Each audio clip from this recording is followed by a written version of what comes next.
Bismillah ar-Rahman ar-Rahim. Hello and welcome to Rifles Rumble. Listen, I didn't actually change the thumbnail. And look at the faces. Look at the faces. It's actually real news. Arsenal are linked to Darwin Nunez. Is it a reliable source or not? Liverpool, of course, are willing to sell. Is it fake news? Is it not? But Arsenal need a forward, and Darwin Nunez might be the guy. Fabrizio Romano tweeted about Osimhen. He still prefers Chelsea. Chelsea are about to bid for him. Wait for the next couple of days that actually Chelsea will get their striker. There is the link with Toney that I think it's fake. It's only a smoke screen because he actually already agreed the deal to go to Saudi Arabia. Manchester United are about to get Raheem Sterling. I think this is actually happening.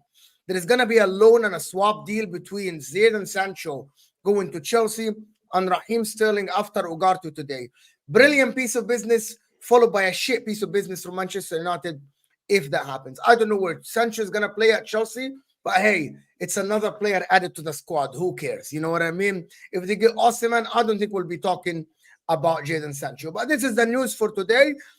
And Liverpool still haven't made a signing. They're they're gonna bid for Chiesa. So Liverpool still haven't made a signing. Of course, 300 people in the house, and we're just starting. So hit that like button, people. This is gonna be a spicy show. There's gonna be a lot of good talk. And I think it's only fair if we have 3 Arsenal fans at the bottom, of course, for some reason. I don't know why. It's actually luck. I added everyone and it just came at the bottom for some reason, of course. But listen, I think Arsenal deserves to be in the top. I'm going to put actually Ahmed at the bottom so because of the chats and the super chats. Let me know what you guys think in the chat. Hit that like button. Let's get to 200 likes. And Darwin Nunez to Arsenal. Let's before we discuss, can I just start with something? If that's okay. Always. Ahmed. Listen, all summer. So I'm talking Man United Ahmed. All summer I called you -1. And last week I was so positive that you guys went to +1. And literally in the space of a week, you're back to 0. This is embarrassing. Yeah, no one laughed, by the way. No one's actually laughing. No one's laughing. Ahmed laughing. I can see Diane laughing. Ahmed's a bubbly guy anyway, so he's gonna laugh. You're back to 0. How? No one's really laughing at that joke. Anyways. You have to come up with something different. So now we're gonna call you 0. Okay, that's fine. Well, that 0 is very. Anyway, we'll start with Arsenal people in the chat. Let me know what you guys think. Can Arteta revive Darwin Nunez' career at Arsenal? Is that the question you should be asking us? Is the question? What is the question? Here we go. The question is Arsenal really going for Darwin Nunez? For you to say, will Arteta revive it? Exactly. To say, I don't know. Can Arteta revive his career as though? Can I ask you a question? Is Osimhen going to Chelsea? No, I don't know. Okay. I don't know. Did you know that Merino is going to Arsenal? I hope so, and eventually he did. So now I can speak about can Arteta Merino properly. We spoke about Merino for a month, me and you, and Merino. And what did I say? And what did I say throughout that entire month? Go back and watch everything I said. I said, well, until he puts on the jersey, until I see him and they announce him, I cannot speak to what role he's going to play. We did speak about a possible. We did. Me and you spoke about Merino. We spoke improving your midfield, having another option. We spoke about what he's capable of doing and what he might be able to do. And I said, I cannot. Okay, so we're gonna speak about Darwin Nunez to Arsenal. It doesn't happen. What is gonna happen if he joins? Huh? Do you want to discuss it like this? Yes. Well, this is what will happen if he Ahmed, you're muted. Ahmed, you're muted. When pigs fly. Oh my God. When pigs fly. Oh my word. We can still discuss any link you want, Darwin, man. Listen, I've been linked with so many players. I can still discuss what happens if they come to my football club. So, still fair, no? But chaos ball, I like it. Let's do it. Let's just blow it all up. Listen, Ollie, you know what? Yeah, we might start Ollie because I know Ollie likes Darwin Nunez, isn't it? I'm pretty sure Ollie likes Darwin. Me, Darwin, Darwin who? What are you thinking, man? Yeah, if he comes to Arsenal, bro, it's cooking for you. Yeah, yo. Listen, Darwin Nunez makes absolutely no sense. Listen, I've been I've been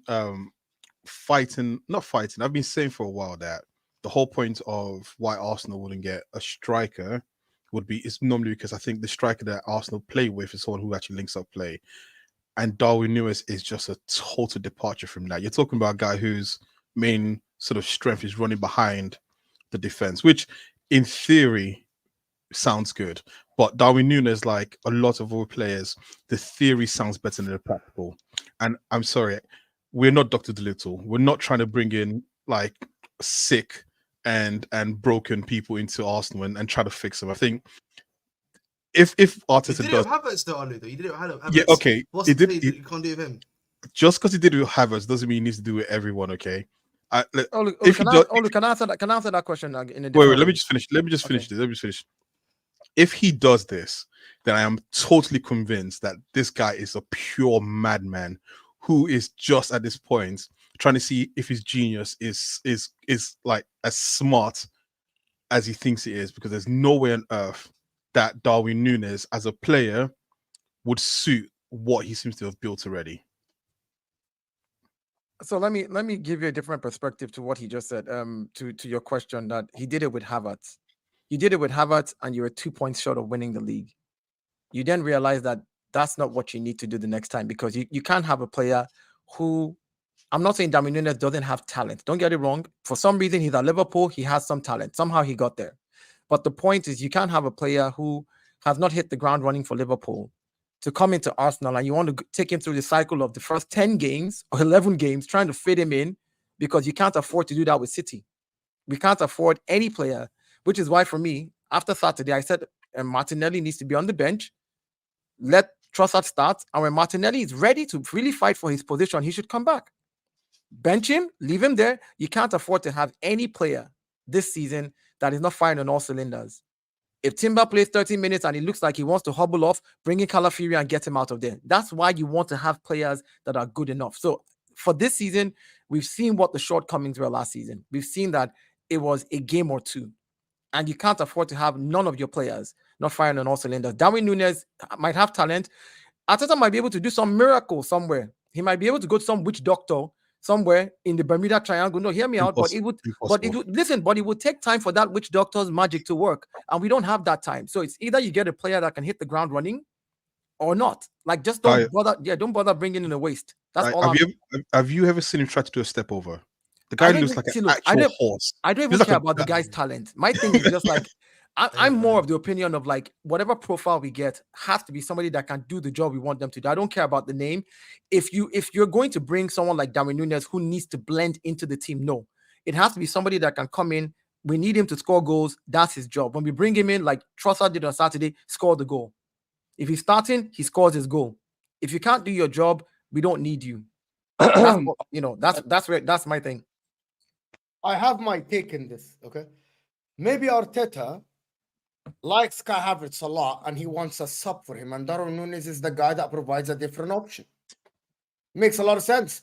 And also, just before I bring in Brandon, we're the same exact talk last season, and I'm with Arsenal. Let's just establish this. I want Arsenal to win the league, but this is stupid, right? I've heard the same exact talk last year. We need ready-made players. And you signed Havertz. You signed Declan Rice. Fantastic. Timber, fantastic. But you still have this thing about Arsenal and Arteta and Edo. They like players that have the talent somewhere and they bring them up. They build. They did that with Havertz. They literally did that with Kai Havertz. Last season. Kai Havertz is the only player he's done it with. Which other player? Which other player? You take one player out of all the players he has signed who hit the ground running, and then you take the exception and make it the norm. Nah, that's not the way you do it. No. But he signed him off immediately. He has. There's few players that have not worked out, but the ones that have worked out have worked out. How can we look at the amount of players that they both have signed, where a majority percentage has worked out, and the minority percentage have not? When I say there's more players that have worked out than those that have not worked out, more players that have worked out than those that did not work out. Are we saying that all the signings that they've made have not all worked out? If you count the entirety of the signings, then we pick on one that is the exception and make that the norm. That can't be the conversation. That cannot be the conversation. No way in the world. There's a couple. Pablo Mari. No. Yeah, in and out. I'm like, yeah, there are players for short term. You can list the ones that have worked out. List the players that have worked out. Did Ben White work out? Yes. When he signed it for 15 million, didn't you all scream your heads down? The Kai Havertz that you're even talking about, did it not work out eventually? It did. I'm not. So my point. That's the whole point. That's the whole point. Darwin Nunez go to Arsenal and it works. My point is, for this season, you don't need any player that. Can I ask you? Do you want Darwin Nunez at Arsenal? Yes. I don't want Darwin Nunez at Arsenal, and I'll tell you why. Because I've already given my point. When I opened and I said, because he's a player right now who is not in form, as far as we have seen. We can't afford to have any player not in form, which is why even for me, Martinelli needs to hold bench for the next 5-10 games if he needs to. I don't care. Like, you have to be in form, hit the ground running. This season, we can't afford a game or two. We're going against City. So the point is, a Darwin Nunez who is currently not in form, even if Arteta can spin him around, my point is it's going to take multiple games before he does that. Those multiple games could cost us the league. But you already have the team starting. You already have the starting 11. Maybe he's going to be integrated in the squad. My point is, look at the first half. Look at the first half of last season, integrating Kai Havertz into the squad. If Kai Havertz was a player that hit the ground running from the very beginning, like he did in the second half of last season, do you think we'll be having this conversation about 2 points? No. We won't be having it, because if he had hit the ground running, or the way he played the second half of the season, if he had hit the ground running like that, we would be telling a different story this year about last season. So my point is, whatever players you bring in, we can't afford the 5, 6, 7, 8 games of, let's try and integrate them. There's no integration anymore. Right now, there's a solid team on ground. Any player you're bringing in has to be a player that would hit the ground running and can at least begin to contribute immediately. Not begin to find confidence for 5 games, not begin to be offering you a penalty in December to bring up your. Nobody has time for that this year. We've done that. We've learned from it. We need to move on from that. I like chaos. That's just... Listen, don't worry, man. Maybe we need some chaos ball at the Emirates. Chaos ball. Go on, Brandon. Brandon, go on. Just absolutely Emirates, go in. Just depress us with the hatred of Darwin Nunez. I know Ollie's in love, man. Don't worry, man. When Darwin comes around, Ollie's going to be a supporter. I don't need to. I think you all know exactly what I'm going to say. No, thank you. If we're going to sign Darwin Nunez, we might as well just bring back Eddie. Do you know what I mean? Might just bring back Eddie. In the room. In all fairness, no, I do agree with Deo. We ain't got time for a player to be settling in. We need a player that's going to hit the ground running. I'm still to this day gobsmacked that, Arsenal haven't realised that the solution to the problem is staring them right in the face. Ivan Toney. Now, people will sit there and go, oh, he's got an attitude problem. Oh, this, that, and the other. Guess what? He's £45 million. He's got 1 year left on his deal, and he's on £20,000 a week at Brentford. He's a guy that scores goals, that knows the league, that links up play, that is big, strong, aerial threat. Yeah, everything that Kai Havertz is, Ivan Toney is as well, just with the goals and the natural striker's finishing ability, which Kai Havertz doesn't have. He's not a natural instinct striker, that finishes. The only player that we have in this squad currently who has that natural instinct in front of goal is Trossard, really. I mean, Saka comes up with the goals and assists, and he has the numbers, but he's not got that natural instinct. That's why we need a proper number 9 with the natural instinct, in my opinion, because that's where we're struggling. We're not creating enough at this moment in time, where we're creating chance after chance after chance after chance, so that the likes of Havertz, the likes of Jesus, for example, players that need more than one opportunity to score, get them opportunities. We're creating minimal opportunities, really. So we need somebody who's going to, take that one chance when it falls to them. So I look at that. Would you say Toney is that, though? Would you say Toney is a clinical striker? Because I don't see him as a clinical striker. I think at Brentford, he had a team that was very geared towards his strengths, right? Mm-hmm. Which, again, a lot of times, sometimes you get players who are masked by the strengths of the team by a team built to the strengths. I don't see him as a one shot, one goal sort of striker. I think he's more of the same, but just more of a bully. But the question is, the question to you, Olo, and the question to everyone in the panel. He's not like a Van Nistelrooy. No, but hold on. The question to everyone in the panel. Well, no one's a rude, though. No one's a rude Van Nistelrooy, though. Hold on. The question to everyone in the panel, before we go on, the question is very simple. Can you go into the season with Kai Havertz as your main striker? That is the question. And by the way, I don't know the answer. I actually don't know. This is where it becomes a, I don't know, really. You look at it and you think, right, okay, can Kai Havertz be our main striker? Well, Arteta's getting a tune out of him, right? However, Arsenal are going to play anywhere between 50 and 60 games this season. We are expected to go very far in every single competition that we are in. If not, win a trophy. Do you know what I mean? So we're going to be playing anywhere between 50 and 60 games this season. Kai Havertz isn't going to be able to play 50, 60 games this season. He just isn't, right? Gabriel Jesus cannot stay fit, right? And he's not a clinical striker anyway. He's already admitted that he struggles with the goal scoring side of being a number 9. He's better suited to the link up and all the rest of it. Kai Havertz is a midfielder stroke number 9. So again, he's not got that natural finishing ability.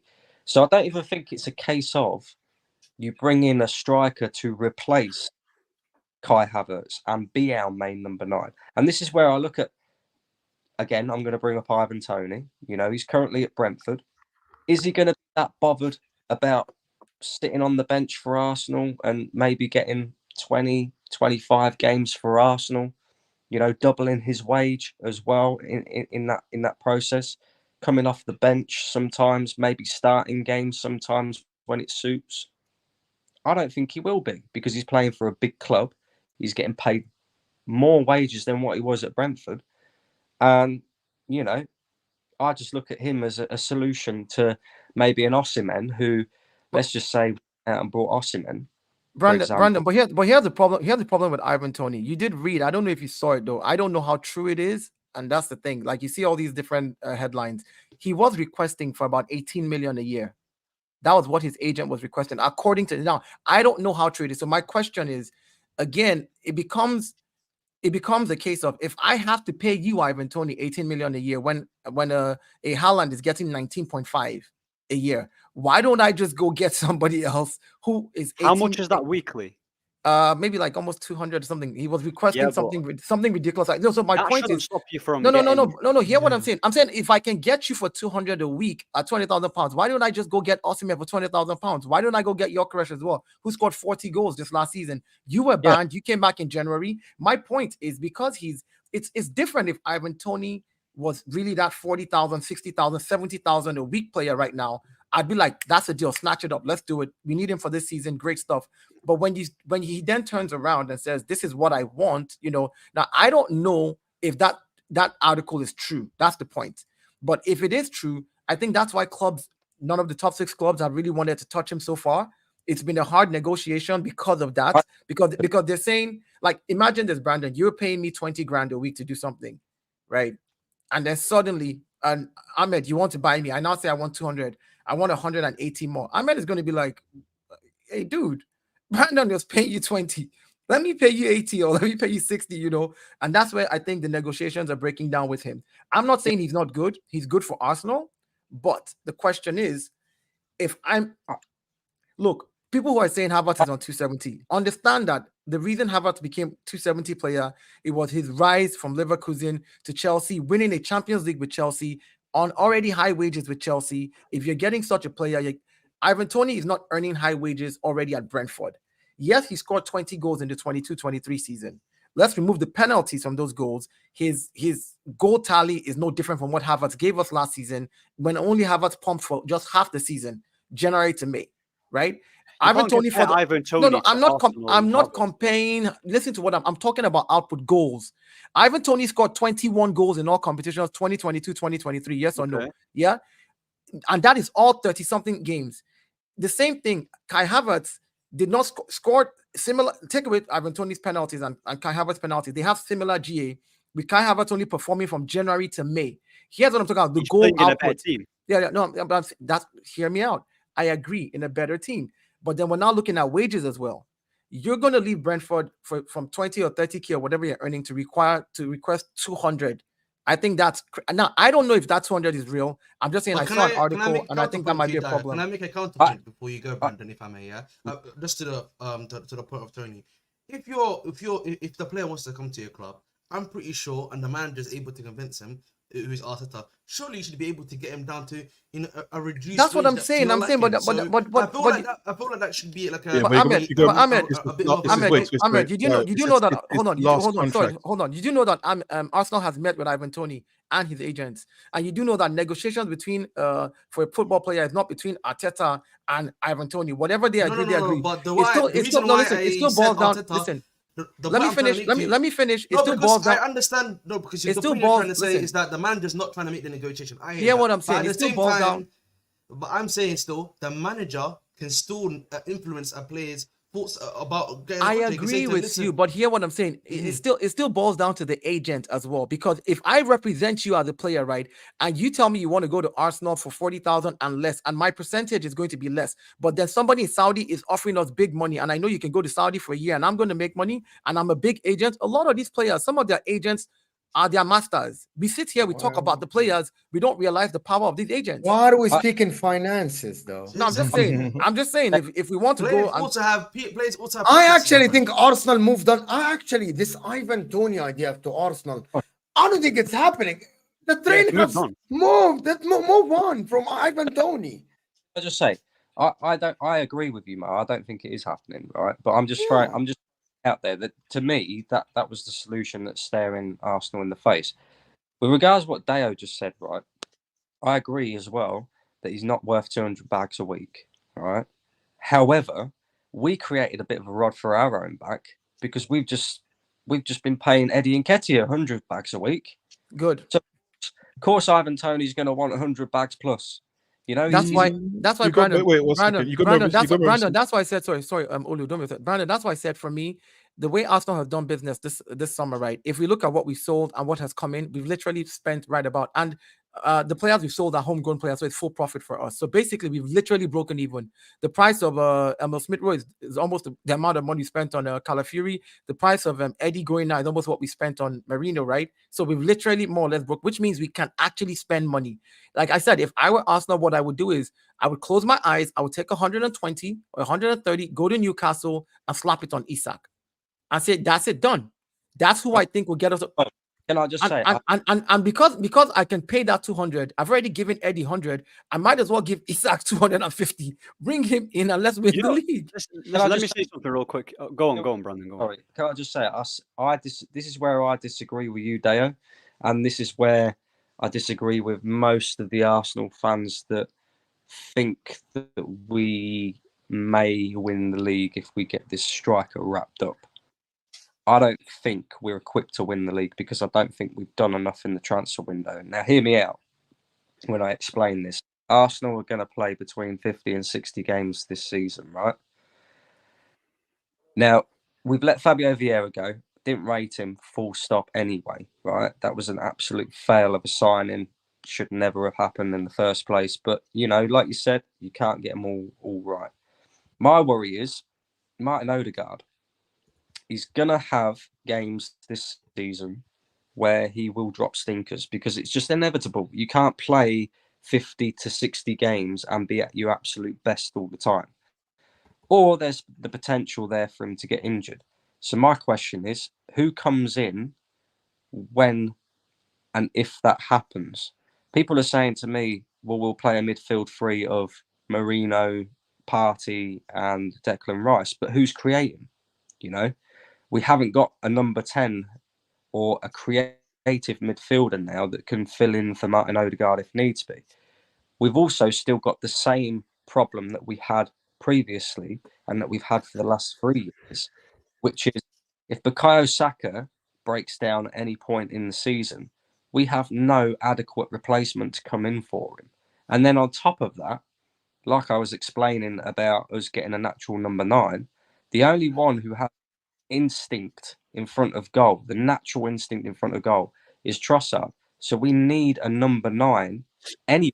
So that's 3 positions there. Can I counter a couple of points? Number one, I don't think in the world there is a team that have adequate replacements to someone like Bukayo Saka. Like, with all due respect, when Kevin De Bruyne gets injured, Real Madrid might be the only one. No, they haven't. Even Real Madrid, by the way, Real Madrid, bro, they have front 3. One of them gets injured. They'll have to play one of the reserve, like one of the subs. Rodrigo my is point, but you don't have to understand all of what my point is. There is no sub for Vinny Jr. There is no sub for Mbappe. It's Hisolo.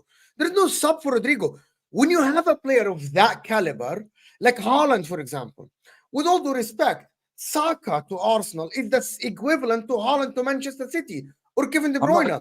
You are not, hold on, you are not in a place actually to have an adequate replacement for Bukayo Saka at that level. You can play Gabriel Jesus, you can play Trossard.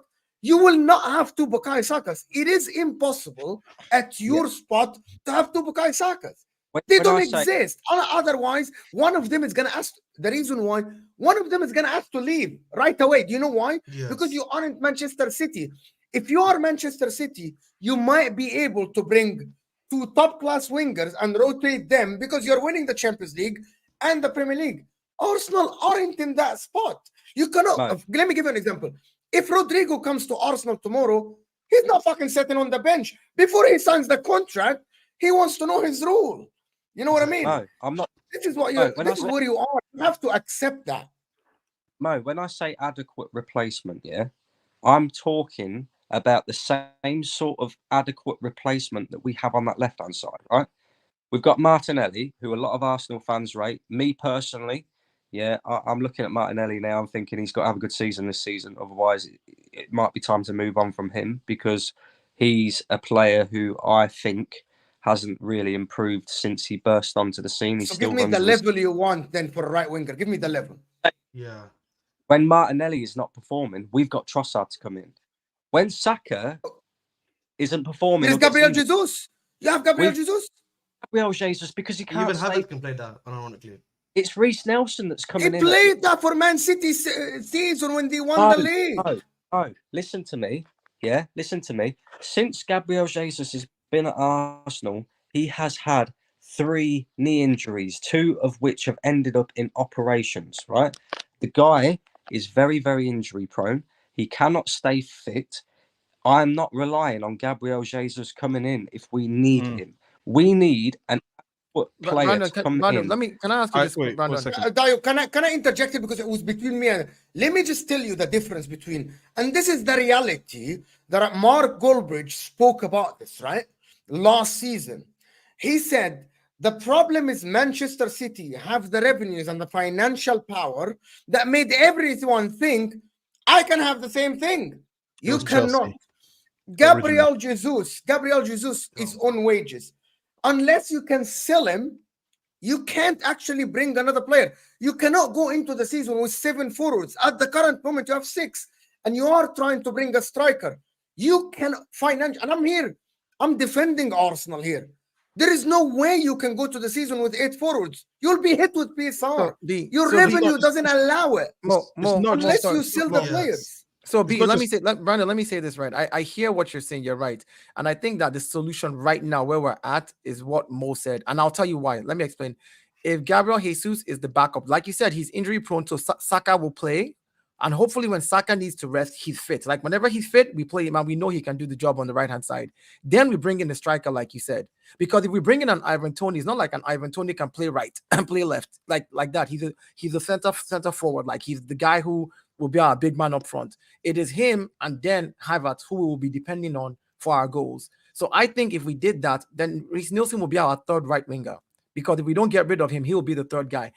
Because we can't bring in a right winger right now and a striker at the same time for the amount of money we're going to spend and the salaries, and we'll literally have too many players. We'll be doing what Chelsea did. Also, sorry, I was going to say very quickly. Also, as well, Brandon, what I said about the whole Odegaard situation.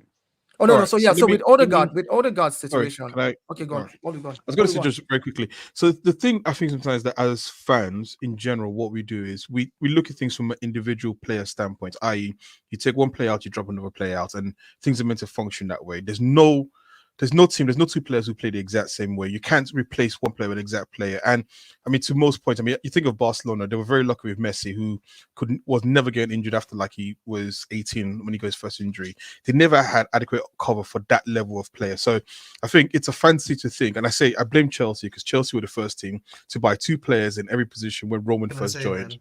When they were buying the likes of Mutu and then Crespo and then Duff and so on and so forth, right? But football doesn't work that way anymore. So in a perfect world, that would be the case. You'd have an adequate enough backup for that level, but most football teams can't do it or can't afford to do it because also players have got more power now than they ever did before. I think the other thing as well with Arsenal is I think Arsenal are more of a system than they are just individual players who are quality. Like a Real Madrid is more of a, we get the best players, you put them on the pitch, they figure it out because they're that good. Arsenal is more about Arteta's system. And the thing I always say is whatever team he decides to start the season with, that's on him because ultimately I think anyways, in his mind is that he's building a system that he thinks as long as I get players into the right position, they don't all have to be Saka. They don't all have to be able to do like pull something out of nowhere to be able to function. It's more about actually the way they move the ball and the positions they get themselves into. But I do agree, Odegaard would be the one player that I would say for definite that if you do lose him because of his pressing more than anything else, he's the one that initiates the press. He's the one that sort of drives the team forward in terms of his energy alongside his quality. He's probably the one even more so than Saka that I think would be the hardest to sort of to replace if he was to go down. Can I ask you a question then on that comment then? So yeah, I want to ask a question then. If that is the case, and if that's what both you and Brandon are saying, why did you not go into this season then trying to at least find some level of backup? Of course, I will always say there's going to be a drop off between whoever your number 1's going to be and whoever your number 2's going to be. There's guaranteed going to be a drop off. But why not? Why haven't you gone on for someone like that? You know what I'm saying? So, the thing. So one thing that exposed to me from that All or Nothing documentary, which made me realize that as football fans we know nothing, right? Yeah. Is, do you remember when they had a board and they had all the players on the board and they had potential targets and they were talking about this player, that player, so on and so forth, right? That made me realize that actually what we hear from journalists tends to be what gets released. It's very likely that all these clubs have got multiple targets on the board that they're trying to work towards. And for one reason, because also you remember something, if you want to buy a player, you're also asking them to move. You're asking them to uproot. So you might see look at Zubimendi, for example, great example. You tell him to move from Spain to England. And he's saying, actually, my family doesn't want to move. And so there's more difficult. It's not just about slapping down 40 million and then saying, here's 200k and the person would move. There's other things behind that. So yes, it would be foolish not to have backup to some of the players, right? Going into the season. I fail to believe that a multi-million pound company is not thinking about having the right assets in place, i.e. the players. However, if we do that and then it breaks down, then it's all on Arteta and it's all on Edu, and they have to face the consequences. Darwin Nunez. Okay, go on. Can I get Ahmed, go on. Yeah, Darwin Nunez, Darwin Nunez, bro. He's so bad. He's awful. He's not doing anything. Laughing, Ahmed, bro. You're getting started. No, Darwin Nunez is not good, bro. Like, I don't Do think. you think Rasmus Højlund is better than Darwin Nunez? That's like comparing crap with shit in it. Like, it's the same thing, pretty much. Okay. Nah, but Højlund, I'll allow him in it for now. I don't want to shit on Højlund. He's decent. But with Darwin Nunez, yeah, like, I just don't see what he's good at. Like, he gets himself in positions here, and then he'll score the hard goals, and then he'll miss the easy ones. So you can't rely on someone like that if you want to challenge for a league title. So Darwin Nunez is not the answer for Arsenal's problems, if you can say that. So, you know, like, I don't know who said that, but he might as well have kept Nketiah if that's the case, because at least with Nketiah, like, he'll come on and he'll actually score a goal. Darwin Nunez is too hit and miss. And he's not. So what do Arsenal need then, Ahmed? What do Arsenal need? What they need, yeah, is that they need a killer up front who can do everything as well. So not only just goal score, but do the hold up play that Havertz and Jesus can offer. How many of those players are available on? They might not exist. Yeah, they might not exist. What do you want them to do then? Yeah, exactly. They might not exist. But I also want to just say something as regards to, like, if Odegaard gets injured. We talked about Saka, now we're talking about Odegaard. Let's keep our fingers crossed first and hope that they don't get injured. But football comes with injuries. We all know that. We all agree that it's part of the game. The bottom line is this: Arteta likes to get players that play in multiple positions. If you didn't realize, I think most people realize that when Kai Havertz was at his peak in Bayern Leverkusen, he played in that role that Odegaard is playing in. That's the position that he was preferred in. That Odegaard is playing in right center. That's where in Leverkusen, that's where Kai Havertz played. Go back and watch his games. That's where he operated from. That's where Chelsea saw him and thought, oh man, this guy is amazing there, blah, blah. It didn't work out at Chelsea. I'm not saying he can take over Odegaard and recreate what Odegaard does, but we have players who understand the positioning of that place and can just do the business. If it's just to pass the ball along, move it along to Saka, overlap, drag a player down, underlap, drag a defender with you, create space for Saka to cross the ball in while the person coming in from the left, if it's Merino, if it's his right, crashing the box, whatever. We can always find a different way to play. We can't always play the same way. But I want to interject after Dio with one thing, because Saad had a very good comment. Yeah, so I just believe that it's all about the money. I think at the end, I think it's not only about. I think Saad is saying about the money. I actually think it's the attachment. That's the difference. So, in my opinion, one of the reasons I don't think Arsenal will fork out the money, which is not a lot of money for someone like Nico Williams, is the attachment to the likes of Martinelli and Trossard. The attachment to the players. Hear me out. Maybe you can challenge me on this, but I have seen this from the fans. And I have seen this from Arteta, the attachment to the players, the project of a player. I want to prove people wrong. I want Martinelli to succeed. Arteta wants Martinelli to succeed. I know that. He wants Havertz to succeed. And I feel like Arsenal aren't ruthless. You aren't ruthless. As of now, I'm going to give you one example. If Reece Nelson was a Chelsea player, Chelsea, based on what we have seen, would have frozen him out. He isn't good enough. Would have frozen him out. At the current moment, Reece Nelson is still the backup for Bukayo Saka. Fabio Vieira is another example. right? Sambi on loan, Lukonga, he tried with him many times. Nuno Tavares came back and he tried with him. You remember my point. Arsenal have this thing about the attachment to our players, and we cannot say that this player is shit and we need to move on. It takes a while. Every single player you mentioned there is gone right now, except for Nelson. And hold on, but you hear me out. I said key point. Key word before you go on. Context. Keyword. Go on. Keyword is I said it takes time. Every single player you mentioned, every single player you mentioned there again, apart from Reece Nelson and Eddie Nketiah, did not play for Arsenal last season. They were on loan. That's not his point. No, hold on. Every single player you mentioned Nelson was not in loan. Fabio Vieira. I said except for Eddie Nketiah and Reece Nelson last season. Every other player, Fabio Vieira was injured. He was injured. He played 5 games. The guy played the first 2 games. He played the first 2 games. I said he played 5 games. Mo, you're not listening to what I'm saying. I said Fabio Vieira played 5 games only. He was injured. He was not there. He was off the bench. And an injured player, you cannot move on. Nobody's coming for. Hold on. But that proves my point. That proves. Hold on. No, hold on. Fabio Vieira. That proves my point. Hold on, please. That proves my point. No, Dio, but that proves my point. Let me interject with Fabio Vieira. Okay, because you started the season with Fabio Vieira, and instead of loaning him out before the season even started and look for someone else. Somebody played 2 games. Okay, so are you saying that when we got Timber last season, right? Timber got injured in the first game. Timber that we were all glowing about got injured. Timber, the next hold on. Fabio Vieira, we signed the season before he had injuries. The new season where he didn't have an injury, he played the first 2 games, he got injured. In January, you're saying move him on. He is injured. Nobody's coming to buy an injured player from you. He will stay on your books. What are you going to do? You're not listening. Before he got injured. He started the season 2 games. 2 games, a player gets injured. You are saying move the player on. Which team is buying an injured player? The season before that, the couple of games he played, he looked good. Then he got injured. He was injured throughout the summer. We were waiting for him to bulk up and get ready. Season starts. He's looking good now. Game 1, game 2, injury again. And he's out again. So my point is, some of these players they're talking about, Tavares was moved on. Lukonga was moved on loan. The only people that they kept was Eddie Nketiah and Reece Nelson. Well, the only 2 players who I want people to chat. Maybe Dio got a point. I want other people to. So if I'm wrong, tell me. Brandon.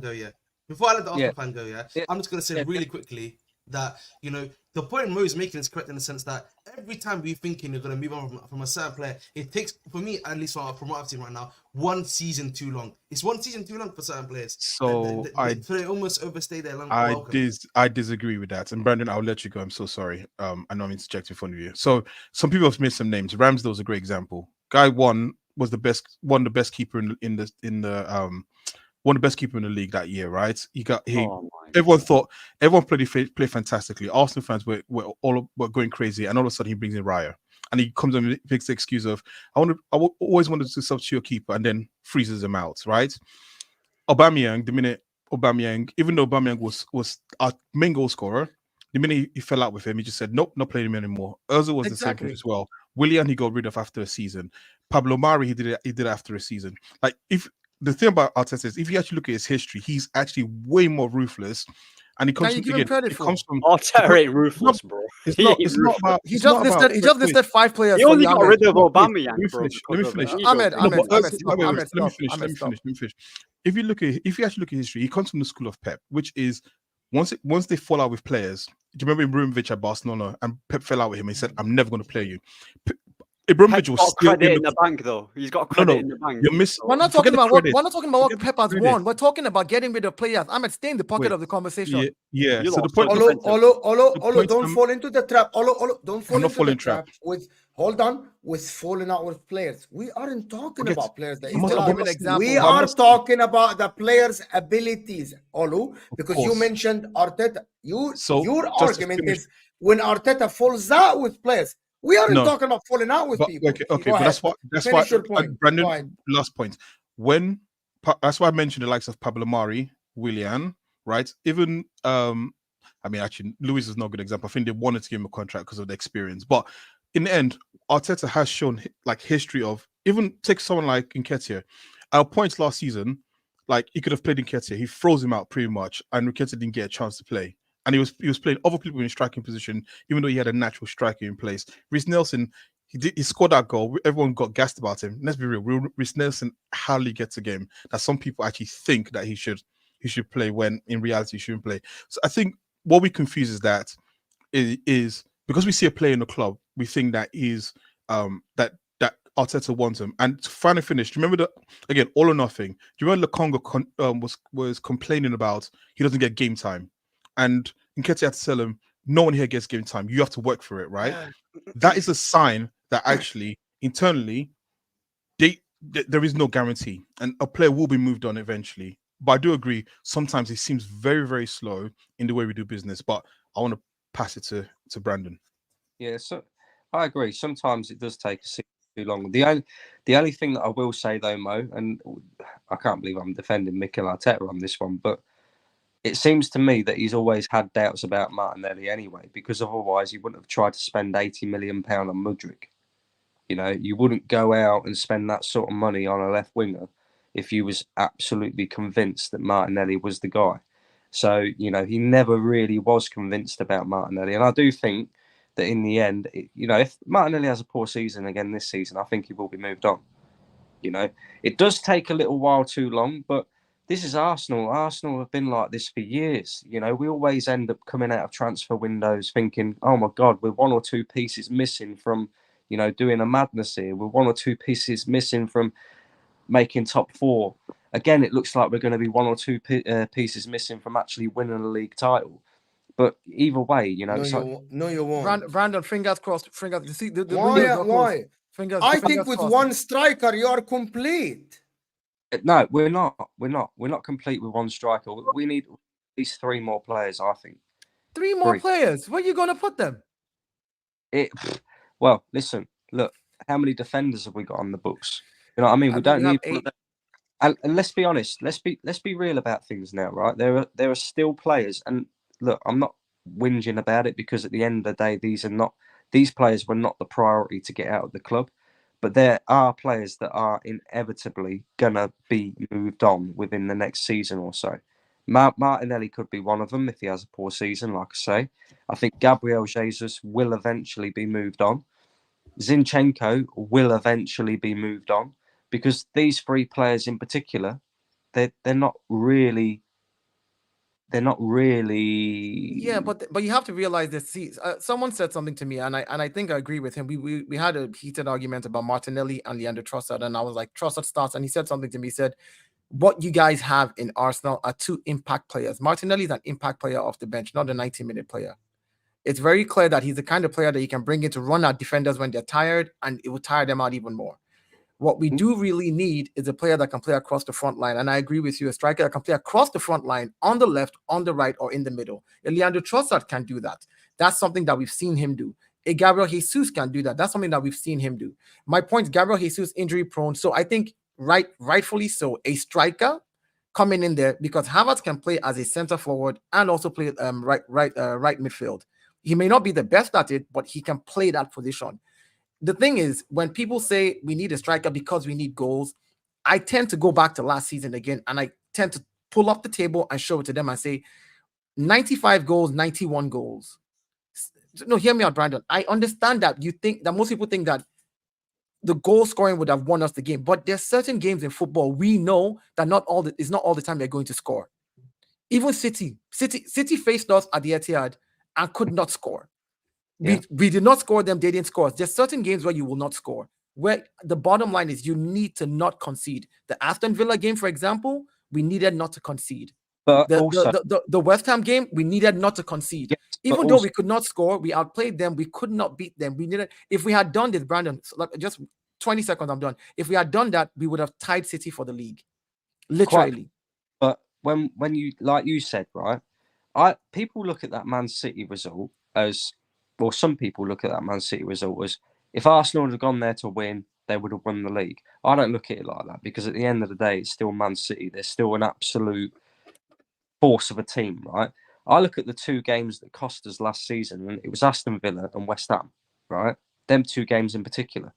Now, what was key about them 2 games? You're right. We conceded when we shouldn't have conceded. But in the first half against Aston Villa, we created a number of opportunities to score, and we didn't finish our dinner, which is why we need somebody. And I agree with you. Sometimes Haaland doesn't score. Same at West Ham. How many shots on goal did we have against West Ham? And we didn't score a single goal. This is why it's not, you're right, it's not that we need a striker because we lack goals. It's we need a striker because we lack the ability to finish chances, and we need a number of. What if in that game the striker is not at his full, because we've seen Haaland, even when he's in the team, giving him balls, he didn't score throughout the game for like 3, 4, 5 games. This happens to whatever. My point is, I agree with you that we need a striker, but that does not mean that the striker is going to perform in all 38 games across the season. I'm saying in certain games, in certain games like that where we see the deadlock, and you just know that this team, you guys are creating. There's a bit of luck in football. There's a bit of luck, and we have to agree that sometimes if you don't take your chance when the luck comes in a game, boom, you could be unlucky throughout the whole thing to have 80% possession, 25 shots on goal, 7 of them hit the woodwork, 19 of them went to corner. Like, it's just ridiculous. These things happen sometimes. So your striker recruitment So my point is, in that game, you don't also lose. You don't concede. When we conceded against Aston Villa in that game, that's when we lost the league. Yeah, when we consider that's what we. So my point is, do you admit that your striker recruitment has been poor? I agree. Listen, you can say our striker recruitment has been poor. I agree with you. But Dio said many times he wants a striker. I agree. Yeah, he always said he wants a striker. Yeah, I said I want a striker. I've always said I want a striker. He'll say he will say he wants a striker, but then he'll be like, Ahmed, if you listen, Ahmed, if you listen to what I'm saying again, I want a striker, but I know that in football, your striker is not good. Listen, no, can I? I did not say no. I said you said no to Ivan Toney, and you said no to Osimhen. Oh, Jesus Christ! No, but it's true though. Like, who do you want? Who do you want? He said no to Osimhen. Ahmed, Chelsea. Tell him who I want. Tell him what I've said about strikers. Also, what have I been saying? Who's the person that I want? We've got Thomas Muller at home. No, I said if I could pay for it, and they were like, "Oh, Dyer, you control the money for Arsenal." Who did I tell you I was going to go and buy? Gyökeres, no? Was it not Gyökeres? He said. I said Isak. I said I'd go to Newcastle and I'd put 120 million on Isak. I've said this 25 billion times, but Ahmed, it goes in one ear, comes out the other. I don't know what's between your brain. It was 2 short plans. But hold on, I want Ahmed to get involved. So Ahmed, you think Osimhen is better than Kai Havertz? Osimhen is a better goal scorer than Kai Havertz. Yeah, he's a better goal scorer. Havertz is a better footballer, maybe, but in terms of what Osimhen's going to offer you, if you've got the right creativity around him, you got Saka creating, Odegaard creating. In terms of in front of the goal, he is better than Havertz, and he will be more. How many games? Yeah? I'm not going to go into games. Yeah, I'm not going to go as a rival. Yeah, I'm not going to go into games and be like, "Oh my days, they've got Havertz." Crap, bro. With Osimhen, yeah, he's more of a threat. Ahmed, how many games? How many games? Actually, a very good point. Olo, that's a very good point. Bro. Do you think the oppositions they make their plan? Hold on, let me ask the question before you say no. Bro, the answer is no. They're so defensive, bro. Like, it's not defensive. I know the answer. Let me ask the question. By the way, that's a very important question. And for the chat, give me the name. If you're an opposition coach and you're making a plan, are you making the plan to stop Kai Havertz? No. Or you're making the plan to mark Victor Osimhen out of the game? Which one? Ask yourself that. None of the above. Osimhen's more of a threat. What did you? Hold on, guys. Hold on. Olo, what did you say? I said none of the above. You don't think Victor Osimhen comes to the Premier League, and any coach in the Premier League makes their plan? No, you'd be stupid to do so.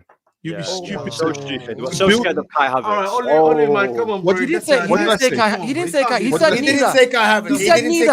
Ahmed. He said neither. He said neither. See, this is you need to listen. Dio, you don't need to. No, he bites at everything. No, because he bites at everything. No, guys, we all scream at the same time. We all. So let me speak here first. Yeah.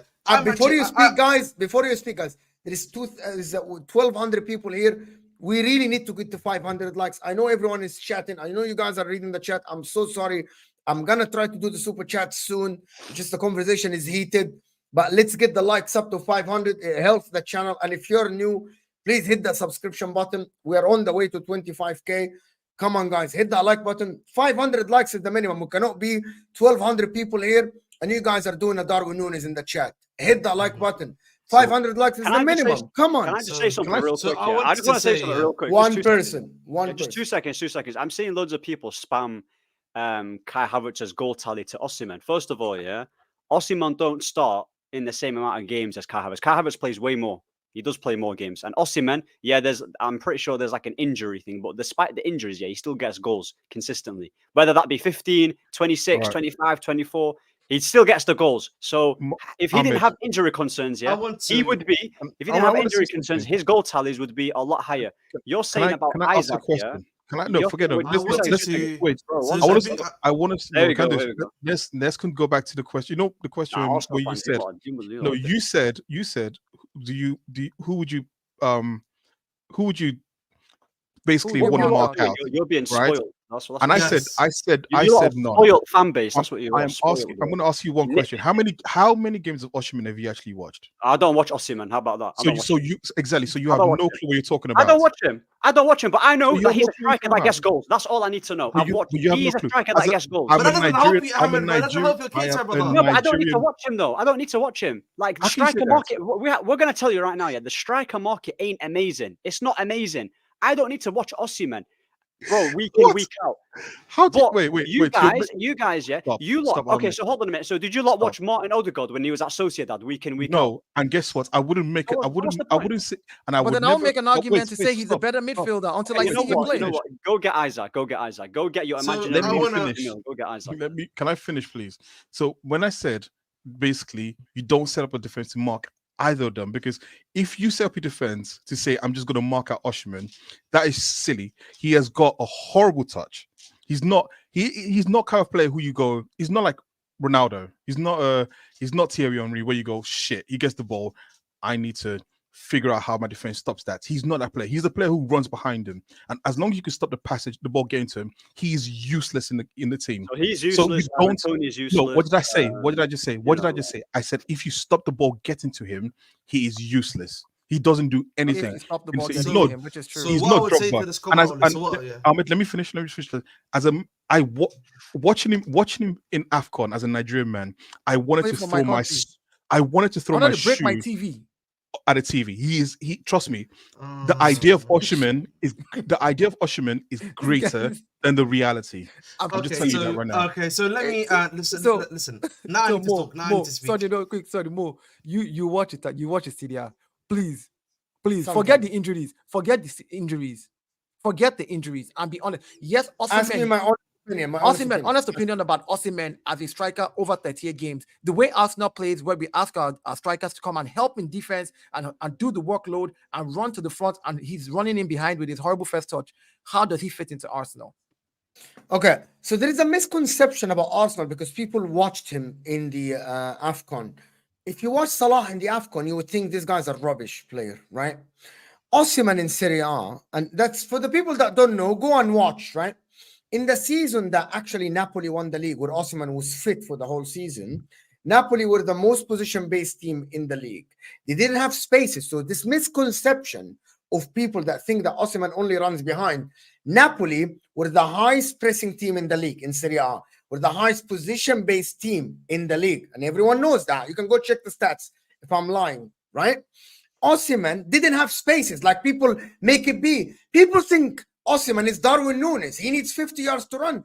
Osimhen didn't have a sniff in Serie A and still was amazing in tight spaces, was absolutely phenomenal in the half turn with the header, with the first touch, by the way, that people think is Lukaku. He was magnificent that season. And I am basing my opinion based on that season and actually the season after when he played. The AFCON, we know the pitches, and we are African. We know in Egypt. I know in Egypt post AFCON. I know what is happening. I've watched AFCON. Hold on, Dio. Let me finish because the people don't know. You guys don't know. Some people are spoiled with the pitches. I have been to the pitches and I played on the best pitches in Egypt. The ball bounce. The passes are never straight. People should know this. Mohamed Salah looks horrible sometimes there because the pitches are shit. People need to understand when you play in Africa, I'm sorry to say this, but that's the reality. Pitches and the conditions are not made for people to actually have great ball control. Osimhen in AFCON looks atrocious because of the pitch. So did Didier Drogba when he came to Egypt in 2006. So did Yaya Toure when they came to Egypt. When he went back to the league after AFCON, He was okay. I He don't know. was 29 and injured most 32. of the You got time. 29 and 32.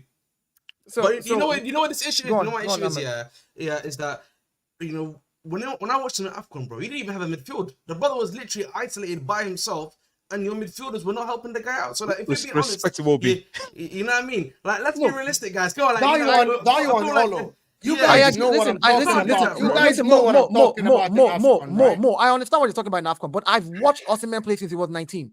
You guys started seeing him. I've watched him play. I've watched him play for the country on that. Yes, he was scoring goals, but I'm telling you that the way he played, and I'm not saying he's not a better goal striker as regards to scoring the goal than I'm not comparing him to Kai Havertz. No, I'm saying if I want a player, it has to be a player that fits into the system that Arsenal plays, which means we're not City that depends on Haaland for 30 goals, 40 goals. We're not Liverpool that depends on Mo Salah. We're a team. Listen, we're a team. The way we play. I'm silent. Yeah, I'm saying I'm waiting we're a for you to team. I'm finish. saying that we're a team. The way that we play is we distribute the goals because everybody works for everybody. Sadly, that's what Arteta has set up. Sadly, I would like us to change it and have a marksman, but we can't change it this season, knowing fully well that just last season, all we needed to do was win one extra game. The way we played last season, we can just better the things that we did. This Aston Villa game, those type of games that we don't lose them. So when we come against the top 6 or the top 8, whatever it is this season, we're going to really face competition. We at least try to get through it. That's all I care about this season. Okay, So this my idea, personal opinion, before people talk, my personal opinion, if Arsenal get Victor Osimhen, they're absolutely in to win the league. And I think Osimhen gets 25 to 30 goals for Arsenal with the creativity of Odegaard and Saka. I don't disagree, and that's why I just Does said. he I like- change the way you play? What did I He's say? not Kai Havertz. He's not Kai Havertz. My argument. nobody's in the comparing beginning- him to Kai Havertz. Wait. Yeah, My argument in you the beginning guys was keep just bringing that. Kai Havertz My up. argument. No. My point is like my Go. point. Hold on, Olo. Go on. My point is that he's not gonna play the same way Kai Havertz play. Drop, link Of up the course. play, pass the ball to. He's not gonna do that. But that's Right? why. I think gonna it's come back- changing. But I'm gonna come back to wait. that's what I just said now, Mo. I agree with you. He's not going to do that. For me, that is my big fear. It's like you're not understanding what I'm saying. Last season, you were 2 points away from winning the league. Literally 2 points away from winning the league. You did everything right, but in the games that you needed to win, you did not win. Changing your entire style, right? And saying, okay, well, because he's not going to. It's now a new system you're going to learn to add to how you played last season. For me, that is dangerous when you're chasing Man City. But you can have another Listen, option. hold on, listen, no, I know. Like Listen, Haaland, Mo, like hear me out. Haaland Mo, and hear me out. other Mo, hear me out. I agree with you, but we have Arteta, they have Pep. There's a big difference. Pep, and you, unless we all want to sit here and say that this person that you're chasing, City and Pep, is not a machine. You have to be consistent to catch up to Pep and try to overtake him. If you think that you can just do what they do and change styles and bring in this striker and then change your formation, it may not work for us. I'm saying do what you do there best. is no I'm point saying- then. so- There is so no then point. why in you No. giving So I'm us saying so. Exactly. So hear me out. So hear what I said. There is no point No. then. So my point This is. is Dio. You have a hear me- defeatist mentality. Then you're No, a yeah, defeatist mentality. I said- no, because no, you're I- saying no matter Ahmed. what happens, no matter That's who not you what I bring said. in, That's no matter not what how, I- even if you want to Ahmed, change stuff, it's Ahmed, not going to work. I never said that. I said if you're not consistent, you're not going to catch him and beat him. You have So to be this is consistent. So what crazy, you man. want is a better Kai Havertz, Dio? That's what you want? A better Kai Havertz? I want a better profile nonsense. in that position that can do the exact work that he's doing, but better and more clinical. Because that So way, you want a better Kai Havertz? yes, Yeah. way better. Somebody who can do the work and this time around finish the goals is what I'm asking for. so My That point is player you have to doesn't be exist. consistent. Even my- Isak, by the way, even Isak doesn't drop deep and get involved in the play as much as Kai. He runs in Yeah, behind but- Isaac as well. He runs in behind and like. You know what he's the a- irony point- is, guys? You oh know what my the God. irony I hear is, guys? I want to say something here. The irony is, yeah, you guys are saying no to Toney and stuff like that, but then you're asking for a guy that's like Havertz. Toney does the link-up play. Toney does the Exactly. hold-up play. Toney does is very much a complete striker. Yes, we can criticize maybe he's striking, him not shooting well, but he does what Kai Havertz does, but better. And he's better, really. But we So just that's told you. the We just, irony. wait, we That's the just, irony, innit? we just told you why Nice, Tony may yes. not come because Tony is asking for Because of the 200, wage. 200, Wage. 200 grand from 20K. Like there's many reasons why players don't go to clubs. I mean, don't say that. Oh, we don't want. We all said here that Tony is a good striker. We all said here that Tony will suit Arsenal. We've all agreed that Tony. We said the reason why it may not happen is because of what is going on in the back, which we, the football fans, don't really know much about. We see the news, we don't know if it's true or not. So let's stop this narrative that Arsenal fans say, no, Toney is terrible. We didn't say he's a terrible player. We agree he can do hold-up play. We agree he can score. We agree he will probably score more goals than Kai Havertz. The point is, if there's something wrong somewhere why he cannot make it to Arsenal, that's not on the club. If your agents are asking for 200 grand from 20k at Brentford, then do something. I mean, figure it out. He needs to compromise too. Yeah. So my argument, I mean, I know some people have been saying all these things about Osimhen. My argument originally was just, like I said, come back to it. If you're building a defense, I wouldn't set up a defense to man mark or worry about Osimhen. I'll worry about the serves that gets to Osimhen, and with Havertz, I'll just wait for him to, as per usual, have a terrible touch, and because he always has one a game or twice a game, so that's it. But yeah, listen, Osimhen would be a good striker. I'm not as high on him as maybe some other people are, okay, and that's just a personal thing. But I can recognize that he's a good striker. I mean, you don't do what you did at Napoli. But again, but it can also be a situation where you caught equal lightning in the bottle, had an amazing season, and we'll see if we can replicate that exact same season again. I think we'll see. Let me do the super chats, guys. Hit that like button. Let's get to 500 likes. We're moving on to Chelsea with Osimhen for challenge for the league. It looks like it's happening. Faisal Habibi, thank you so much. AFC admin is a banned source. It's not real news. Wallahi, Faisal, I don't know. Saad sent it to me and told me he's reliable, and Saad's an Arsenal fan. I believe Saad. Is it going to happen? The tweet says it is improbable, but not impossible. Is it going to happen? No. The news is you're linked with Darwin Nunez, but I don't know. AMG Gunnar, big up, Habibi. Thank you so much for the super chat. Really appreciate you. Cal's Corner saying, fans overthink it. No one believes we are favorites if we sign Ivan Toney. I do. It's pretty simple. We need either 2 forwards or a superstar. Well, I think Ivan Toney gets you over the line. That's my opinion. I think Nico Williams doesn't make you favorite, but makes you 50-50, Cal. That's my opinion. You get Nico Williams tomorrow, start on the left. I think he's a goal-scoring winger, and I think he cooks. Gets you 15 goals at least this season. Cal's Corner is saying, oh, yes, Darwin Nunez, we need a goal-scoring forward. So we signed the guy who makes the most XG in the league.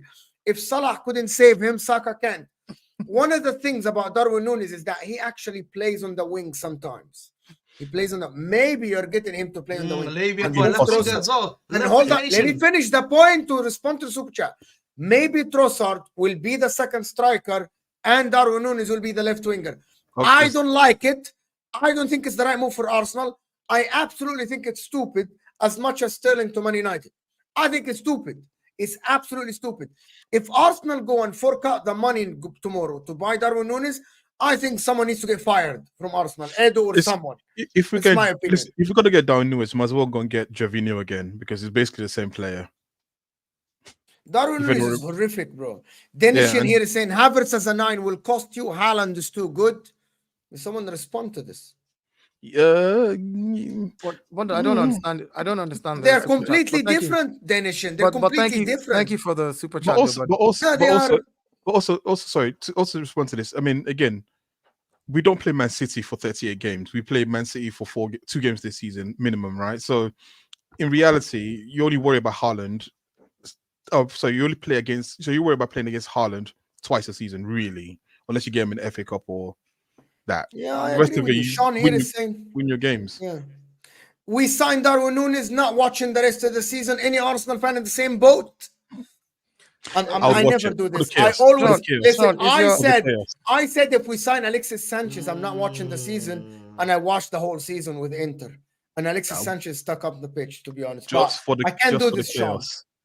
I would watch it for the fun, for the banter. It would just be hilarious. Super Blue Chelsea saying Arsenal in the Champions League, but still going for rejects.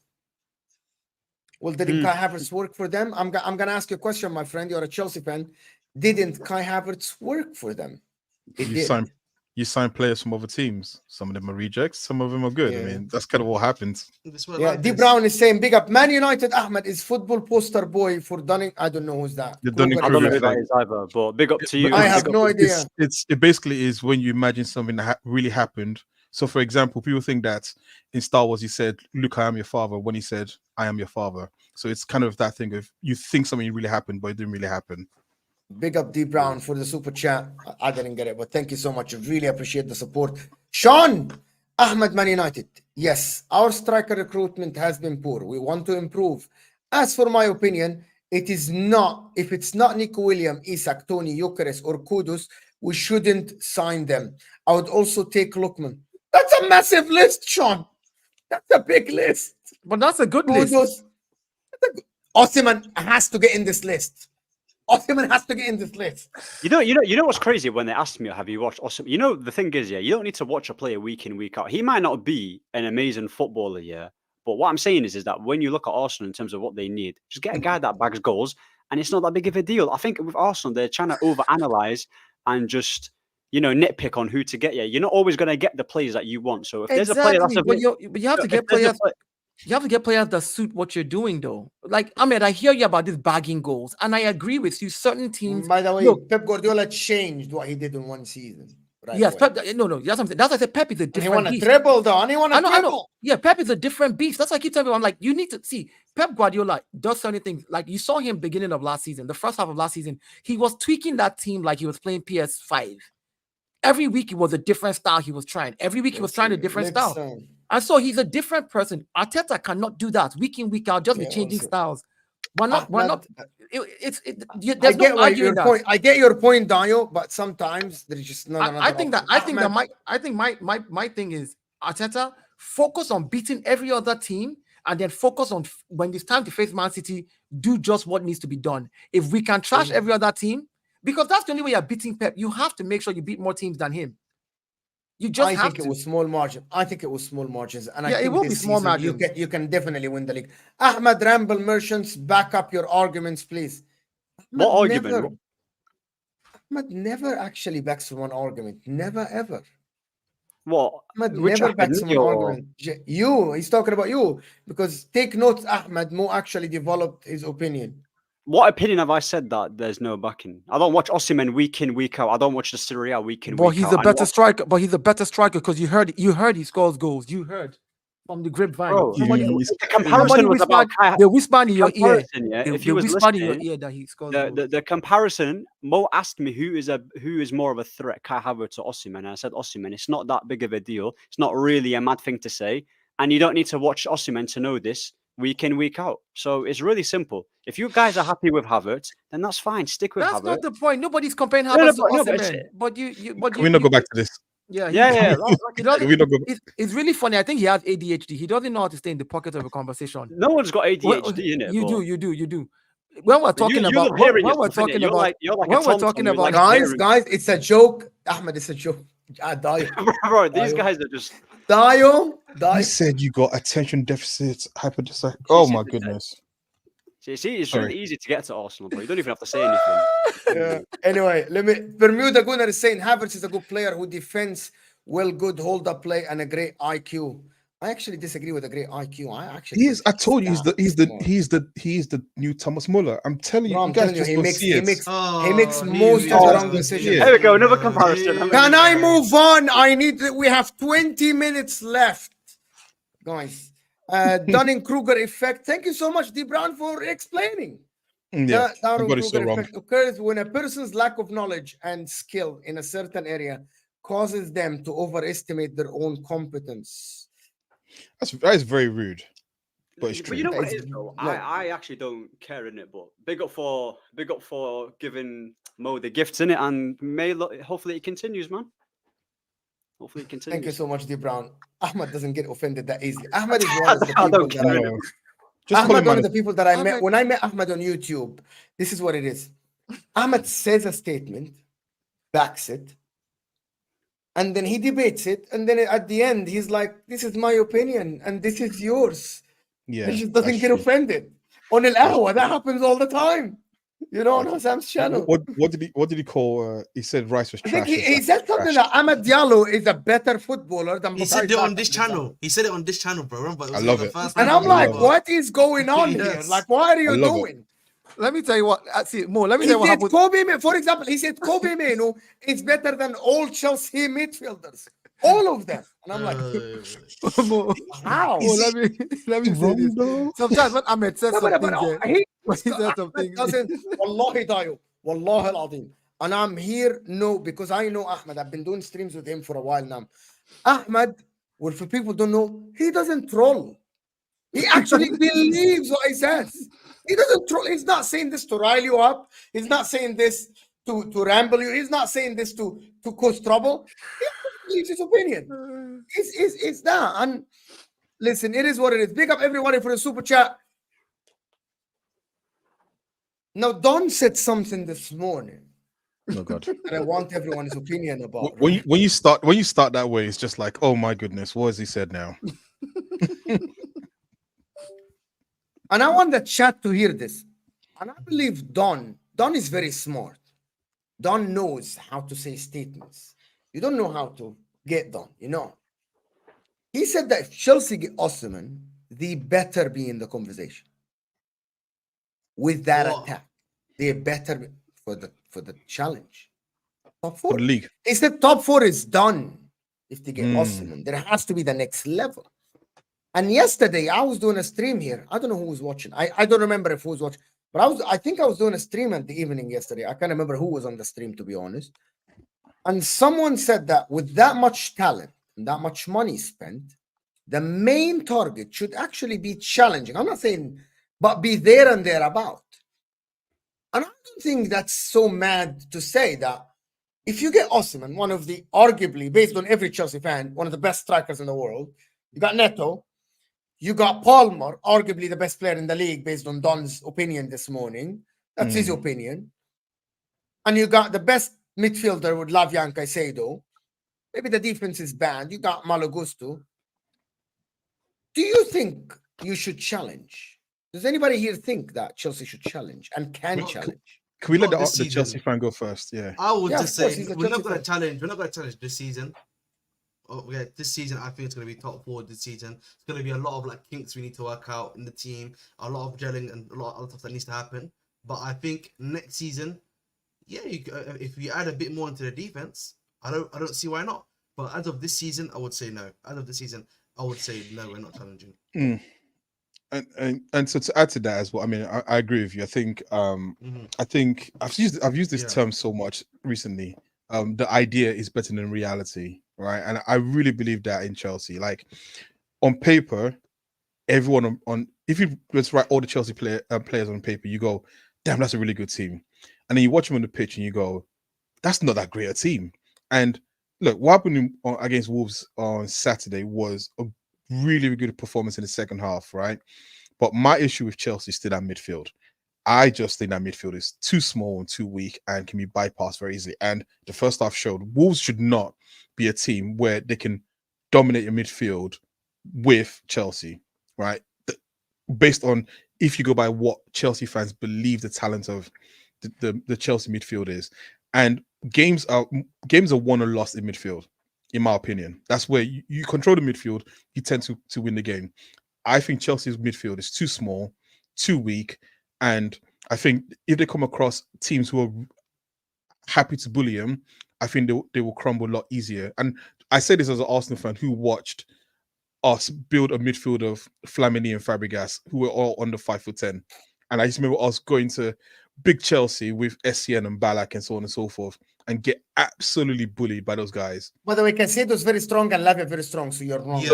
Yeah. Strength. Yeah, but You're 100% wrong. Okay, I'll give you this. Lavia. They're very strong. Lavia is very strong, and he's not Lavia small, is a big bully, and Caicedo can hold onto the ball for quite a while. You get past Lavia, he turns like a truck. He's not the quickest turner. And I was watching through preseason. I'm okay, it's preseason, so you don't take so much from it. But once you go past him, his turning and running back is not strong.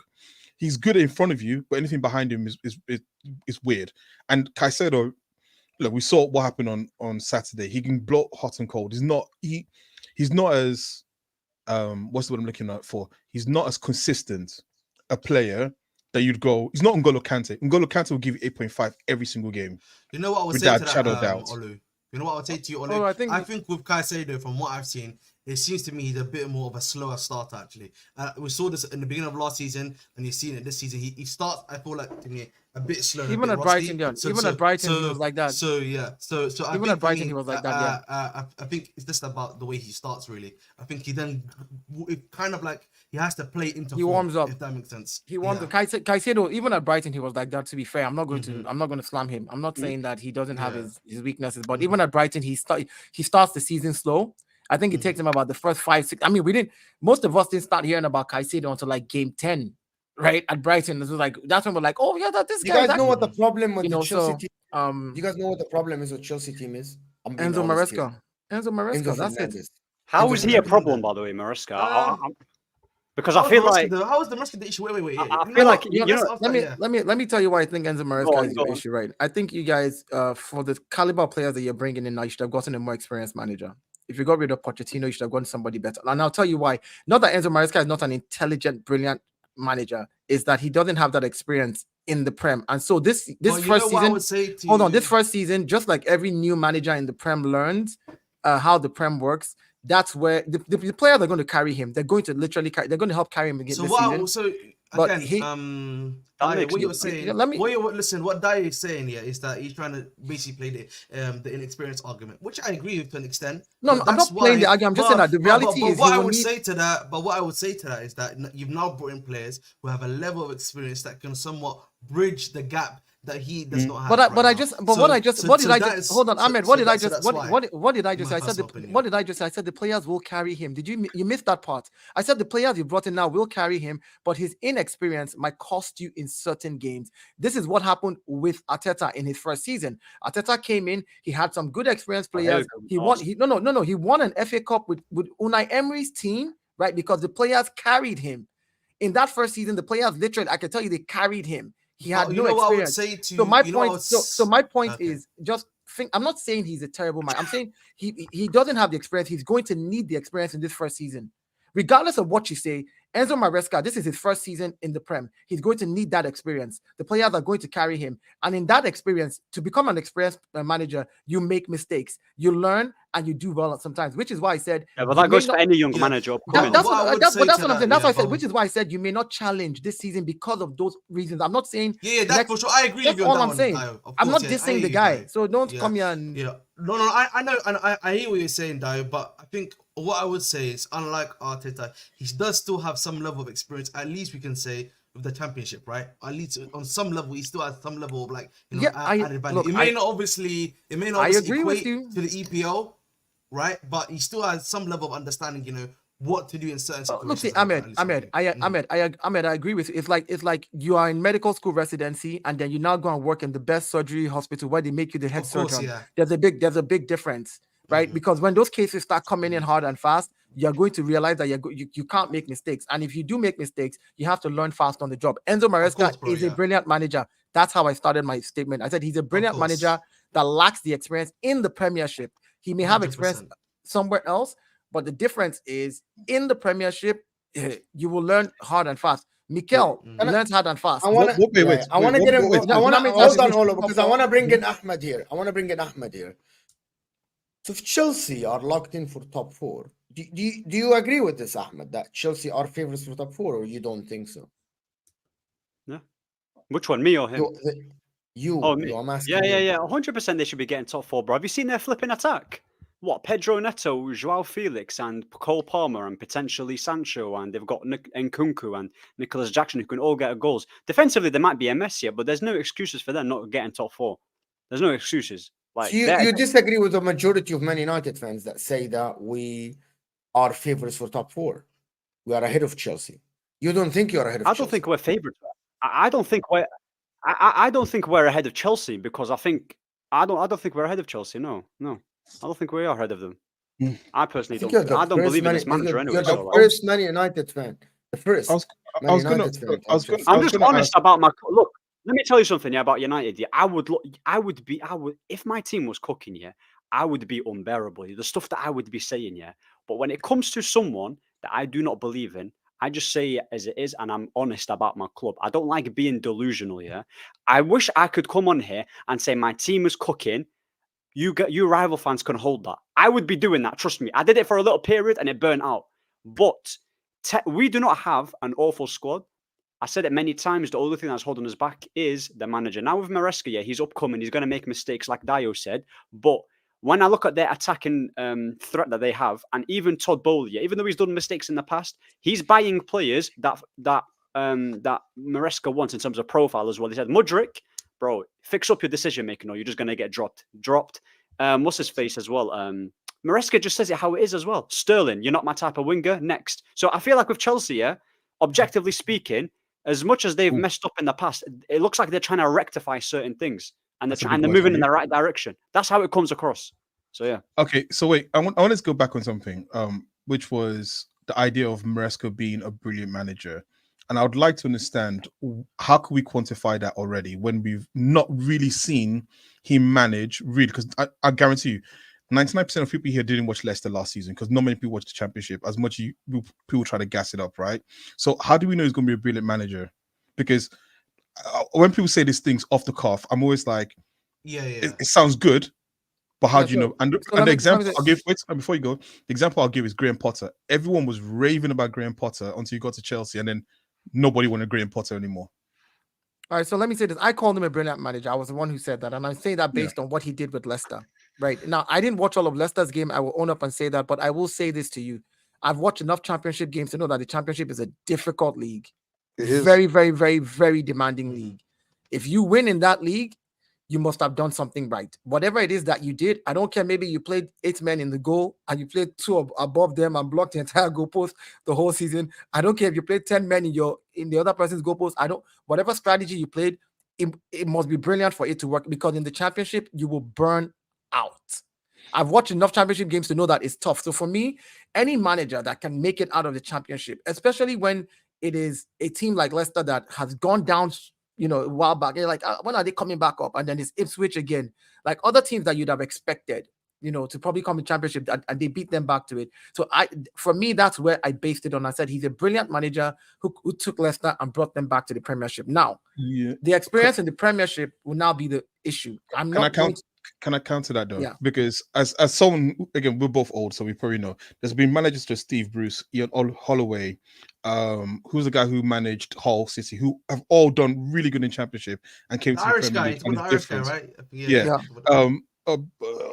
There's been lots of managers who've done well in Championship. So there's the reason I'm asking, I'm not saying Maresca is bad or good, right? I'm, for anyone in the chat who might think that I'm trying to dunk on him, I don't. I just always want to pump the brakes when people say statements like, and I'm not, I'm not crashing on you. No. I would say to you, I want people to pump the brakes. I just want people to pump the brakes when they say someone is great. Because even for me, Arteta wasn't a great manager when we signed him. He's had to prove himself. And even then, some people will still say he's not a brilliant manager, well, to some people's minds. So that's why I'm asking the question. That's where, and I've always said that the thing about Chelsea that would really show is how he handles the personalities. Now, to me, he is actually doing better than I thought he would in terms of handling like the people he wants to get rid of. He's ruthless. He's saying what is on his mind, and that was the things that I thought would be the downfall than his tactical knowledge. Because most managers can all do tactics. They all have UEFA B licenses. They all learn from the same sort of playbook. Yes, it's more about how they manage the team as opposed to just the tactics. That's why I said, Brown Barley. I think you were here in my earlier. I was saying I need to see how he handles these players in the situation. Now, of course, right now this is only game week 2. About to enter game week 3 now. We need to see a bit more data. As I always say, a lot of the stuff with Chelsea right now, you need more data points before we can start saying this is happening and this is not happening right now. That's why I said for me, I think it's the first half of the season. That's when I will begin to judge him as a manager and say, okay, well, I'll give him till December and then say, okay, this is what I've seen so far. Because honestly speaking, I see what he's trying to. You can see what he's trying to do. Like you can see how Chelsea. Yes, you're right. You can see it, and you're just like, man. And see the patterns, the attack. You can see the way the man moves the ball. Not that first half. Not that. But Olu, let's say this again. Olu, let's say this again. Why do people always say not that first half? In the first half, they played the same way. They only played better the way they played in the first half. You know what it is? The manager set them up right. The players were just not doing it on the pitch. Exactly. They just were not. You know what they say, man? Old habits die hard as well. With a lot of these players, man. 100%. Listen, Colton here is saying 40-man squad, 1.15 billion spent, still a 9, a center back, a left back, a goalkeeper away. to be honest, that's a very good statement because they still need maybe Kokorea's there. They need a goalkeeper, a centre back, and a 9 We after don't need a all left this back. money Who should be the spent. left back? This is why I removed the left back from the super chat. My apologies, brother. No, I'll read the comment again. My apologies, brother. Sorry, sorry. We forgot, Cucurella. Haaland trembles when he sees The him. last right? thing I want to say is that Go ahead, the bro. last thing before we go 5 minutes in, and Ahmed turns off his camera and about to ask him a question, is the Raheem the Dream. Sancho Sterling swap. Is this the right move for both clubs, or someone is winning here? Listen, I want to know, yeah, whoever is trying to do this deal in United, you see this big slap, bro, that's what they need, yeah? I swear to God, I keep Sterling away from my club. I don't want Let's Sterling. make. I don't know if he- your boy he- Rio he- Ferdinand. listen, Your boy you Rio know- Ferdinand, by the way, Ahmed, Rio- just right Rio now Ferdinand- did the loading thing. So hey, he's Listen, coming to Rio your Ferdinand, club, yeah. bro. Let me tell you something about Ferdinand. Yeah, that guy. Yeah, he's got some bookie sources. He did that same thing about the Qatar bro ownership. So I don't believe Rio No, but he Ferdinand. knows Sterling. That's the difference. He knows Sterling. Yeah. That's the difference, Listen. bro. He knows the guy. But I'm gonna say sorry. something. Yeah, everyone knows my thoughts on Sancho. I rate him highly. Everyone knows this. He's a baller, innit? But if we give him to Chelsea, yeah, this is why I hope Juventus get him. If we give him to Chelsea, you're actually essentially upgrading your rivals for top 4. You actually upgraded them because we're downgraded. We already have Rashford. Do you think I want Sterling and Rashford in the same team? Dumb and dumber. Oh my. Are you crazy? You can do that, you can have, Yeah, but what's it called? Rashford on the left, Sterling on the right. The and most also- two most erratic wingers in the league. Oh, No. my. And also, yeah, this Ineos thing, yeah, if they do this deal, yeah, they are Strike fraud. 2? Is that strike 2? That's strike 2. After They're keep- frauds. The one more strike and I'm Hart. done with them, by the way. You know, one more strike If and I'm people done. know baseball, 3 strikes, you're out. 3 What strikes. about Ugarte? How is Ugarte not a strike for Ten you? Hart. Ugarte is a strike for me personally. bro. Ugarte is a great signing for them. It's a No, fantastic Ugarte's a good signing. deal. He's Ugarte- a What are you bad talking signing. about, He's a bro? good deal. No, he's a good deal. No. He's a terrible signing. Okay, we'll see then. You know, We'll see. see, We'll Ahmed, how we do- we'll see how Ahmed we do. United, Ahmed Wallahi, United. Ugarte is a great Ahmed signing United, for Ahmed United. them. Let me just say this to you. Let me say this to you. Anytime a rival fan tells you your player is not good, don't listen to them. It's because they know he's good. Yeah. He knows Ugarte is good. I And watched yeah, Ugarte be- in Liga. be- I watch be Liga quiet. regularly. Be You can't tell quiet. me that he's a good player. Be quiet. You know he's a good signing for them. Oh, That's no, why he's you're doing not. that nonsense. He is not a good player. Why- I'll okay, tell so you, why- I'll tell you why he's a do- good player. why do you want him to be Mazraoui good? is a good player. I'll tell you right now for free. Mazraoui is a good signing. We- But yeah. I'm telling Now you, I know Ugarte's you're not. waffling because Mazraoui No. was horrific at Bayern Munich. Yes, Now because I know you're Bayern did not waffling. help him out. Bayern did not help that brother out. Okay, Let's be real, Okay, so bro. why don't you hold on, Ahmed? Why Go, don't go, you have the same energy for Ugarte when Luis Enrique didn't help him? Bro, because he was Exactly. getting. Because listen, because Same- it was same energy, physicality. bro. Physicality. So- The physicality wait. was the issue for So me. is Ugarte more like Ander Herrera, or is he more like? He's more like, Casemiro? bro, Ugarte is similar to Casemiro at Real Madrid. I'm going to tackle you. I'm going to give the ball to the next guy. 1 meter pass, 2 meters pass, 5 meter pass. Oh, He's what, a guy Flamini- that's so he's going to be Flamini. essentially the guy, yeah, that's going to cover No, ground. no, and- He's but that's, guys, Danielson. that's what they need. No, he's- they have that's two what they- guys that hug the ball. Guys, literally, Man United have 2 guys around Ugarte that hug the ball. Bruno Fernandes and Kobe Mino. They don't need a third guy with the ball. Who's going to tackle? Who's tackling? Who's doing the interceptions? It's I'm Ugarte. sorry, It's a man. balance- He's it's not actually- moving me, man. It's supposed to be about it's very about- balanced. It's about balancing your midfield. Let's be honest about it. Like you can't have 3 creators in the midfield, or you can't have 3 very defensive players in the midfield. You have to find that one destroyer person who at least can cover ground. You have to have a creator, somebody who is good, and there's somebody who also box to box, that can go in, come back, go in, come back. And if Ugarte run? Ugarte runs around. He likes to run. He's a runner. No, but Runs no, around no, a man. lot, Listen, bro. he Guys, runs I'm around going a to lot. tell you. Wait. I'm going to tell you. bro. Listen, when he's doing crap at United, I will be there to just remind everyone here. And if No, he but does no. There's a caveat to this.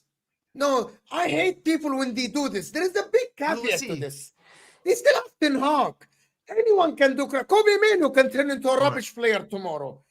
Anyone can turn into a rubbish player tomorrow. I can't see anyone to judge any player unless this fraud leaves. Ten Hag. Now I can judge the players, bro. No, Anyway, but listen. I I people. agree. Wait. No. I agree with that, but I'm sorry, but quality players should shine regardless. So No, Exactly. No, that's no, not how no. football works. Depends on No, the system. no, No. Depends on the only No, Messi, no. only the Messis and Ronaldos of this world, and some players like He's not a that are Messi. The guy's a defensive midfielder. No, You're right, Tayo. Olu. If you have a manager who plays against your deficit as a player, doesn't allow your like you to integrate with the team, no matter how good you are, what you do, you're going to look terrible in that system. You're right, going but to he's look a, terrible in that system. but he's So you but, can't- okay. The wait, guy wait, asked let's- Casemiro to let's- get the ball and pass around. I understand. Does he I watch understand, wait. Casemiro play at Real Madrid, he's- bro? He doesn't do Does that. he He's watch not him? supposed to be doing that. Let me ask a He's question. not. But he's a DM, right? So he gets the chance to see the game in front of him and to cover the spaces and do attack. Exactly. So he has to be he has to be an intelligent player in terms of being a DM. No, Yeah. but Bro, yeah, it's but not what me. I'm saying, but Olu, wait, Olu, one sec. Olu, let me put Olu. Wait, Let me, wait, Dio, okay. Dio, wait. One Guys, sec. we gotta finish the show. We'll go finish. So- Wait. Let me just. Oh, dogs. We're gonna have another show soon. No, I was going to say this very quickly. What makes good DMs is the ability to see the pitch in front of them and cover and get to the spaces and tackle. It's not just Exactly. about putting your Okay. foot out and tackle. Can I report he's- this real quick? if real a quick. player is Last clear, point Ahmed is gonna make. Okay. All I'm saying, yeah, no matter how good you are, the best CDM, Casemiro, yeah, what's Casemiro supposed to do when he's by himself in the midfield? When there's a whole queue, and Bruno is all the way there, and Kobe is all the way there, and all the midfielders over there. There's only so much he can do. That's all I'm gonna say. Yeah, 100%. Fair. Listen, people, this is gonna take you to HUSAM. I want everyone to spam Nunez to Arsenal in his chat, people. No, don't do it, man. Everyone spam this in Husam's channel. Darwin Just Nunez, copy man. and paste to Husam's chat because Igal is Chaos. there. We'll see you guys soon. We're Chaos. out of here, people. Big up, everyone. Hit that Peace. like button before you go, you frauds. Let's get to 500 likes. We are not even on 400 likes. See you guys soon.